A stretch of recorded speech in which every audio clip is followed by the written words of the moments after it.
नमस्कार, स्वागत है आपका। मैं हूं आपके साथ सुमित गुप्ता। आप देख रहे हैं 30 मिनट में राजस्थान। चलिए शुरू करते हैं सुपरफास्ट खबरों का सिलसिला। जोधपुर में झंडा लगाने पर दो पक्षों में झड़प हो गई। जालोरी गेट पर झंडा लगाने को लेकर यह विवाद शुरू हुआ है, जिसके बाद दोनों पक्षों में जमकर पत्थरबाजी हुई।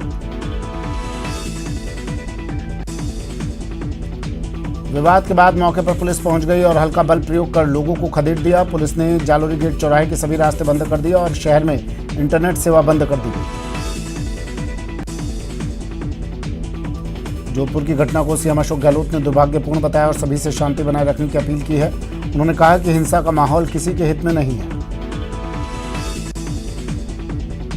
इस बीच केंद्रीय मंत्री गजेंद्र सिंह शेखावत घटनास्थल पर पहुंचे और लोगों के साथ धरने पर बैठ गए। उन्होंने लोगों से शांति की अपील की। जोधपुर में विवाद को लेकर केंद्रीय मंत्री अर्जुन राम मेघवाल ने गहलोत सरकार पर निशाना साधा। उन्होंने गहलोत सरकार पर तुष्टीकरण की राजनीति करने का आरोप लगाया।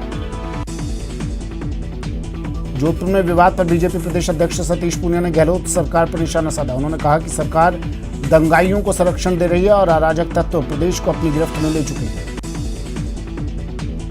कांग्रेस के राष्ट्रीय महासचिव रणदीप सुरजेवाला ने जोधपुर विवाद के लिए बीजेपी सरकार को जिम्मेदार बताया। उन्होंने कहा कि जिन राज्यों में चुनाव होने वाले हैं वहां ये पार्टी धर्म, रंग और क्षेत्र के आधार पर हिंसा कराती है। अजमेर के प्रधान डाकघर के फिलटेली स्टाम्प में करीब 7 लाख रुपए के गबन का मामला सामने आया है। प्रधान डाकघर के सीनियर पोस्टमास्टर ने इस मामले में थाने में मामला दर्ज करवा दिया है। श्रीगंगानगर में थाने में वकील के साथ हुई मारपीट मामले में कोर्ट के आदेश के बाद आरोपी पुलिसकर्मियों के खिलाफ मामला दर्ज कर लिया गया। मामले की जांच अनूपगढ़ एसपी जयदेव सियाग को सौंपी गई। मामले की जांच अनूपगढ़ डीएसपी को सौंपे जाने पर घड़साना संघर्ष समिति ने विरोध जताया है। समिति ने पुलिस प्रशासन से इस मामले की जांच जिले के बाहर के पुलिस अधिकारी से कराने की मांग की है। राजधानी जयपुर में सोमवार की रात एक कारोबारी के घर में घरेलू नौकरों ने लोगों को बंधक बनाकर लूटपाट की। बदमाश ज्वेलरी और नकदी लूटकर कारोबारी की कार से भाग निकले। दौसा में एक कार और मोटरसाइकिल के बीच टक्कर हो गई। हादसे में मोटरसाइकिल सवार 3 लोग गंभीर रूप से घायल हो गए। पूर्व मंत्री गोलमा देवी ने दरियादिली दिखाई और घायलों को अस्पताल पहुंचाया। जयपुर में एक डॉक्टर की संदिग्ध हालत में मौत हो गई। मृतक डॉक्टर के हाथ में ड्रिप लगी हुई थी और पास में नींद के इंजेक्शन की खाली शीशी पड़ी मिली। पुलिस को मृतक के पास से एक सुसाइड नोट भी मिला है। मृतक डॉक्टर ने अपने सुसाइड नोट में किसी को भी अपनी मौत का जिम्मेदार नहीं बताया। बताया जा रहा है कि डॉक्टर पिछले 2 साल से अपने परिवार से अलग अकेले रह रहा था। फिलहाल पुलिस मामला दर्ज कर जांच में जुट गई है। अजमेर में कुछ अज्ञात बदमाशों ने हथियारों की नोक पर मार्बल व्यापारी के साथ लूट की वारदात को अंजाम दिया। बदमाशों ने दुकान में व्यापारी और उसके साथी को धमकाया और 20,000 की नकदी के साथ दोनों के मोबाइल लूट कर फरार हो गए। बारा में पुलिस ने नगर परिषद के पूर्व सभापति के ठिकानों पर छापे मारे। इस दौरान नगर परिषद से गायब भू रूपांतरण सहित कई जमीनों से जुड़ी पत्रावलियां बरामद हुई। मामले में पूछताछ और जांच के लिए पूर्व सभापति राठौड़ रिमांड पर है। धौलपुर में पुलिस ने रिको क्षेत्र में नकली मिठाई और केक बनाने की 2 फैक्ट्रियों का भांडाफोड़ किया। दोनों फैक्ट्रियों से बड़ी मात्रा में नकली मिठाई बनाने की सामग्री बरामद हुई। एक फैक्ट्री में 40 क्विंटल तो वहीं दूसरी फैक्ट्री में 5 क्विंटल नकली मावा मिला है। कोटा में 1.5 साल के मासूम की मौत मामले में पुलिस के हाथ अभी कोई सुराग नहीं लगा है। पुलिस का मानना है कि पानी टंकी में डुबा कर मासूम का मर्डर किया गया। कब्र से निकालकर मासूम के शव का पोस्टमार्टम करवाया गया था। फिलहाल पुलिस को अभी एफएसएल रिपोर्ट का इंतजार है। इसके बाद ही जांच आगे बढ़ सकेगी। मासूम की मां ने अपने बेटे की हत्या के आरोपियों को कड़ी सजा देने की मांग की है। आबकारी मंत्री के गृह जिले दौसा में रेलवे ओवरब्रिज के नीचे शराब की दुकान सुबह 9 बजे से ही खुली हुई है, जबकि सरकार ने आदेश के अनुसार शराब की दुकानों का खुलने का समय सुबह 10 बजे से किया है। बाना में जिला अस्पताल के मुख्य द्वार पर लगा काऊ कैचर बीते 2 महीने से टूटा पड़ा है, जिसके चलते आए दिन यहां वाहन फंस जा रहे हैं। अब तक कई बाइक सवार इसमें गिर के घायल हो चुके हैं। दौसा में नेशनल हाईवे पर यूपी रोडवेज की बस और पिकअप में टक्कर होने से बड़ा हादसा हो गया। हादसे में एक व्यक्ति की मौत हो गई, वहीं 11 लोग घायल हो गए। घायलों का इलाज अस्पताल में जारी। पाली में एक गांव में अज्ञात कारणों से तालाब के किनारे आग लग गई। देखते ही देखते हवा की वजह से आग फैलने लगी। आग की वजह से तालाब के पास एक बाड़े में रखा चारा और लकड़ियां जलकर राख हो गई। ग्रामीणों की सूचना देने के बाद दमकल की टीम मौके पर पहुंची और आग पर काबू पाया। बताया जा रहा है कि इस आगजनी में बाड़े के मालिक को लाखों रुपए का नुकसान हुआ है। चित्तौड़गढ़ की एक रोडवेज बस ने बाइक को टक्कर मार दी। हादसे में एक महिला की मौत हो गई, वहीं एक बच्चा और एक पुरुष घायल हो गए। दोनों का इलाज अस्पताल में जारी है। कोटा में बाइक से जा रहे सरकारी शिक्षक की बाइक अचानक फिसल गई, जिसके बाद गंभीर चोट लगने के कारण शिक्षक ने दम तोड़ दिया। मौके पर पहुंची पुलिस ने मृतक के शव को कब्जे में रखकर अस्पताल की मोर्चरी में रखा है। अलवर में तूड़ी से भरे एक ट्रेलर को डंपर ने टक्कर मार दी। इस दौरान डंपर चालक केबिन में फंस गया, जिसे लोगों ने कड़ी मशक्कत कर केबिन से बाहर निकाला। इस घटना के बाद हाईवे पर लंबा जाम लग गया। धौलपुर में हाईवे पर एक कार और बाइक के बीच टक्कर हो गई। हादसे में बाइक सवार एक युवक की मौत हो गई, वहीं युवक की पत्नी और बेटी गंभीर रूप से घायल हो गए। दोनों घायलों का इलाज अस्पताल में जारी है। मौके पर पहुंची पुलिस ने दोनों वाहनों को जब्त कर लिया। मृतक के परिजनों को घटना की सूचना दे दी गई। पुलिस जल्द ही मृतक के शव का पोस्टमार्टम करवाकर कानूनी कार्रवाई करेगी। धौलपुर में शराबी पति की पिटाई से परेशान एक महिला ने फांसी लगाकर खुदकुशी कर ली। मौके पर पहुंची पुलिस ने मामला दर्ज कर मृतक महिला के शव का पोस्टमार्टम करवाकर शव परिजनों को सौंप दिया। कोटा में अवैध हथियार के खिलाफ कार्रवाई करते हुए पुलिस ने 2 आरोपियों को गिरफ्तार किया। आरोपियों के पास से तलवार और छुरा बरामद किया है। पुलिस ने आरोपियों के खिलाफ मामला दर्ज कर लिया। धौलपुर में राजाखेड़ा बाईपास रोड पर एक कैंटर ने बाइक को टक्कर मार दी। हादसे में बाइक सवार एक युवक का पैर टूट गया, जिसके बाद उसे अस्पताल में भर्ती करवाया गया। कोटा की जवाहरनगर थाना पुलिस ने कार्रवाई करते हुए चाकूबाजी की वारदात को अंजाम देकर 2 युवकों को घायल करने के मामले में पुलिस ने 2 आरोपियों को गिरफ्तार किया। दौसा जिले में बदमाशों के हौसले बुलंद हैं और दिन दहाड़े अपहरण और लूट की वारदात आम है। एक बार फिर दौसा जिले के महुआ में दिन दहाड़े बंदूक की नोक पर लूट की वारदात सामने आई। अजमेर के नारेली हाईवे पर बड़ा दर्दनाक हादसा हो गया। जयपुर से अजमेर जा रही कार अनियंत्रित होकर गड्ढे में पलटी खाकर गिर गई। हादसे में 2 लोगों की मौत हो गई, जबकि 3 लोग घायल हो गए। धौलपुर में टेम्पो में बैठकर शादी समारोह में शामिल होने जा रही एक महिला के लाखों रुपए के जेवर चोरी हो जाने की वारदात सामने आई है, जिसे लेकर पीड़ित पक्ष की ओर से सदर थाना धौलपुर में लिखित शिकायत दी गई है। बाड़मेर जिले के बालोतरा थाने में चाइल्ड पोर्नोग्राफी का मामला सामने आया है। मामला 30 अप्रैल का बताया जा रहा है। फिलहाल बालोतरा थाना पुलिस मामले की तह तक जाकर जांच पड़ताल करने में जुट गई है। सादुलपुर में घर से निकले 12 वर्षीय बालक का शव दूसरे दिन शाम को कुंड में पड़ा मिला। पुलिस ने मौके पर पहुंचकर कुंड से बालक का शव निकालकर परिजनों को सौंप दिया। श्रीगंगानगर के सादुल शहर बस स्टैंड के ठेके की नीलामी को लेकर स्थानीय व्यवसायी को धमकी देने के मामले में श्रीगंगानगर पुलिस प्रोडक्शन वारंट पर बीकानेर जेल से 2 हार्डकोर अपराधियों को गिरफ्तार किया है। बीकानेर के खाजूवाला में एक महिला ने घर में रखा जहरीला पदार्थ खाकर सुसाइड करने का प्रयास किया। महिला की तबीयत बिगड़ने पर परिजन उसे सामुदायिक स्वास्थ्य केंद्र लेकर पहुंचे, जहां उसका उपचार जारी है। अलवर शहर कोतवाली थाना अंतर्गत अट्टा मंदिर के पीछे नंबर 3 स्कूल के समीप एक व्यक्ति ने फांसी लगाकर आत्महत्या कर ली। परिजनों की सूचना पर मौके पर पहुंची पुलिस गेट तोड़कर घर के अंदर जाल पर लटके शव को नीचे उतारा। नागौर जिले के मकराना शहर के ईदगाह मोहल्ले में सुन्नी जामा मस्जिद के पास स्थित भाटी गुवाड़ी के एक घर में सोमवार को अचानक गैस सिलेंडर में आग लग गई, जिसमें एक महिला सहित एक युवक झुलस गया। कोटा की भीमगंज मंडी थाना पुलिस ने अवैध मादक पदार्थ के खिलाफ कार्रवाई करते हुए एक आरोपी को गिरफ्तार किया। आरोपी के कब्जे से पुलिस की टीम ने 10 ग्राम स्मैक बरामद किया है। प्रतापगढ़ के कोतवाली थाना क्षेत्र में बीती रात गोपालपुरा के जंगल में पेड़ पर लटके मिले छात्रा के शव के मामले में नया मोड़ आ गया है। मृतका के पिता ने छात्रा के प्रेमी पर आत्महत्या के लिए उकसाने का आरोप लगाया। श्रीगंगानगर के घड़साना थाना क्षेत्र में कुपले पशु चिकित्सालय के पास तेज रफ्तार बाइक और कार में जोरदार भिड़ंत हो गई। हादसे में बाइक सवार 2 युवकों की मौके पर ही मौत हो गई।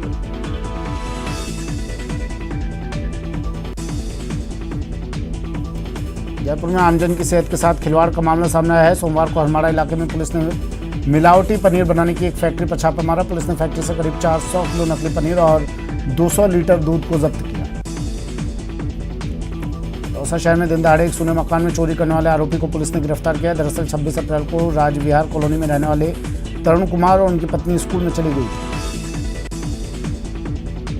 श्रीगंगानगर के गंग कैनाल की जीजी नहर के किसानों को 27 घंटे नहर बंद होने की वजह से हुए सिंचाई पानी के नुकसान की भरपाई की मांग को लेकर जीजी नहर के किसानों ने आज सिंचाई विभाग के कार्यालय पर प्रदर्शन कर अधीक्षण अभियंता को ज्ञापन सौंपा। जयपुर के मोहाना इलाके में परिचित से कार लूटने के बाद रंगदारी मांगने वाले गिरोह को पकड़ा गया है। मोहाना और कोतवाली थाना पुलिस ने संयुक्त कार्रवाई कर 2 हार्डकोर हिस्ट्री शीटर सहित 6 बदमाशों को गिरफ्तार किया। झुंझुनू के उदयपुरवाटी के गोलियाना में जमीनी विवाद को लेकर एक पक्ष ने दूसरे पक्ष पर मौका देखकर लोहे के सरिये और पाइपों से ताबड़तोड़ वार करते हुए हेम सिंह की हत्या कर दी। कोटा में गर्मी के मौसम के साथ ही अपने बिलों से जहरीले सांपों के बाहर निकलने का सिलसिला जारी है। श्रीनाथपुरम इलाके में फर्नीचर के कारखाने में अचानक सांप निकलने से हड़कंप मच गया। आज पूरे देश में अक्षय तृतीया का पर्व और परशुराम जन्मोत्सव धूमधाम से मनाया जा रहा है। इस पावन अवसर पर सीएम अशोक गहलोत ने लोगों को शुभकामनाएं दी हैं। परशुराम जयंती के मौके पर जयपुर में भगवान परशुराम की मूर्ति का प्राण प्रतिष्ठा महोत्सव का आयोजन किया गया। बनीपार के झखोरेश्वर महादेव मंदिर में इसका भव्य आयोजन किया गया। चूरू में किसानों का महापर्व आखातीज किसानों ने उत्साह के साथ मनाया। किसानों ने परंपरागत बाजरे से बने व्यंजन, सांगरी जैसी देसी सब्जियां बनाकर एक दूसरे के घर भेजी। जयपुर में भगवान परशुराम के जन्मोत्सव पर सर्व ब्राह्मण महासभा ने भगवान परशुराम की मूर्ति का प्राण प्रतिष्ठा समारोह आयोजित किया। करौली में भगवान परशुराम जयंती धूमधाम से मनाई गई। इस अवसर पर करौली ब्राह्मण धर्मशाला में भगवान परशुराम की प्रतिमा का पंचामृत से अभिषेक कर विधि विधान से पूजा अर्चना की गई। आज देश भर में ईद उल फितर का त्योहार मनाया जा रहा है। इस मौके पर जयपुर की जामा मस्जिद में सुबह की नमाज अदा की गई।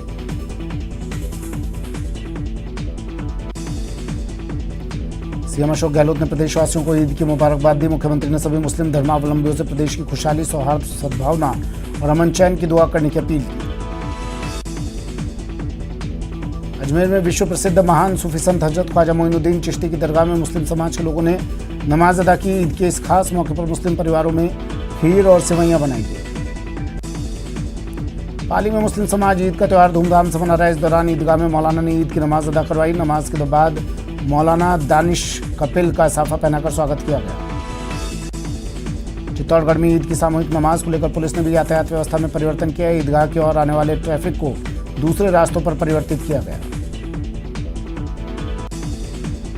उदयपुर में पलटन की मस्जिद में सुबह 8:30 बजे तो वहीं अन्य मस्जिदों में अलग अलग समय ईद की नमाज अदा की गई। इस मौके पर पलटन मस्जिद चौराहे पर कलेक्टर और पुलिस अधीक्षक सहित कई अधिकारी मौजूद रहे। प्रतापगढ़ में ईद का त्यौहार हर्षोल्लास के साथ मनाया गया। इस मौके पर ईदगाह मैदान पर मुस्लिम समुदाय के लोगों ने विशेष नमाज अदा की और देश में अमन, चैन और शांति की दुआ की।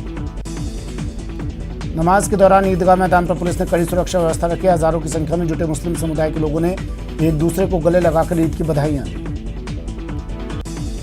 टोंक में ईद की नमाज ईदगाह में पढ़ने के लिए मुस्लिम समाज के हजारों लोग जुटे। कोरोना काल के कारण पिछले 2 साल से ईदगाह में नमाज नहीं हो रही थी।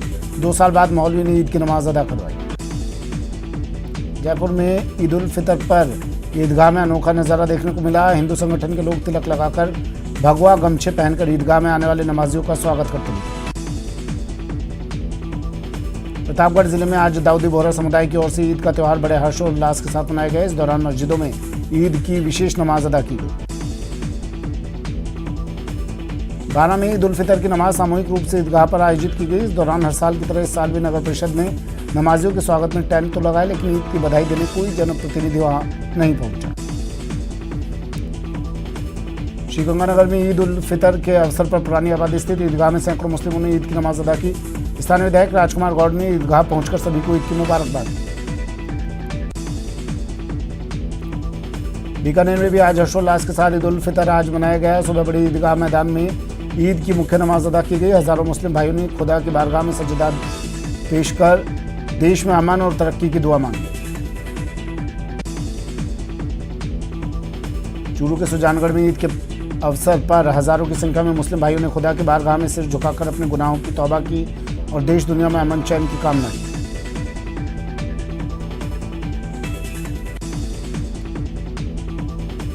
बॉलीवुड अभिनेता आमिर खान ने ईद झुंझुनू के नवलगढ़ में मनाई। आमिर अपने बेटे जुनैद खान की वेब मूवी की शूटिंग के सिलसिले में नवलगढ़ में है। आमिर से मिलने के लिए प्रशंसक हजारों की संख्या में होटल के बाहर पहुंचे। आमिर ने अपने प्रशंसकों को निराश नहीं करते हुए उन्हें ईद की मुबारकबाद दी। इसके बाद वो अपने प्रशंसकों का अभिवादन कर शूटिंग पर चले गए। मुख्यमंत्री अशोक गहलोत का आज 71वां जन्मदिन है। जयपुर में कृषि मंत्री लालचंद कटारिया ने मुख्यमंत्री के जन्मदिन के अवसर पर सुबह से धार्मिक और सामाजिक कार्यक्रम कर रहे हैं। सीएम के जन्मदिन पर मंत्री लालचंद कटारिया ने अपने हाथों से गायों को हरे चारे और गुड़ का भोजन करवाया और मुख्यमंत्री के अच्छे स्वास्थ्य और दीर्घायु की कामना की। चूरू के सुजानगढ़ में मुख्यमंत्री अशोक गहलोत के जन्मदिन के अवसर पर कांग्रेस विधायक मनोज मेघवाल के नेतृत्व में गौ सेवा की गई। इस अवसर पर गायों को हरा चारा और गुड़ खिलाया गया। मुख्यमंत्री अशोक गहलोत के जन्मदिन के मौके पर प्रतापगढ़ में विधायक रामलाल मीणा के नेतृत्व में कई कार्यक्रम आयोजित किए गए। इस दौरान विधायक ने अपने निवास पर केक काटकर मुख्यमंत्री के दीर्घायु की कामना की।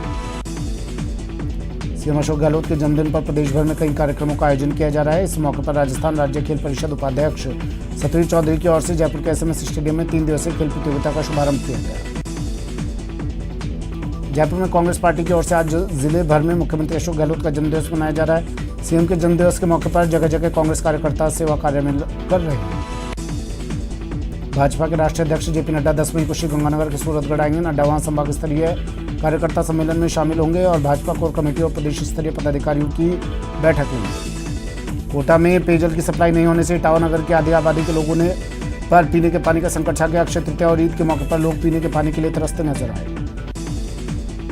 डूंगरपुर में चल रहे लाखों फर्जी राशन कार्ड और अपात्र लोगों के राशन लेने के मामले में रसद विभाग सख्त कार्रवाई की। जिले भर में 1,99,426 लोगों के नाम NFSA की सूची से बाहर कर दिए।